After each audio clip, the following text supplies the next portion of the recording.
peeps, this video from Doctor Lock. So today we're doing a 2014 Amarok. Yeah, it's September 2014. So ignition failed. Basically I pulled apart the whole ignition, rebuilt it, removed the parts that need to be removed, and now we're going to put that back on, and gave it a nice polish as well.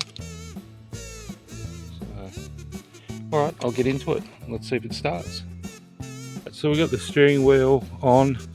Just going to put the airbag on a little bit later. Ignition is on. Big question is, does the car start? So let's give it a go. First time. There we go. All fixed up.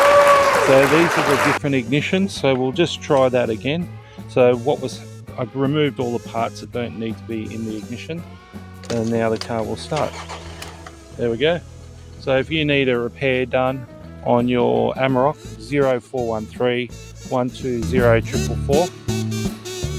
Thanks for watching.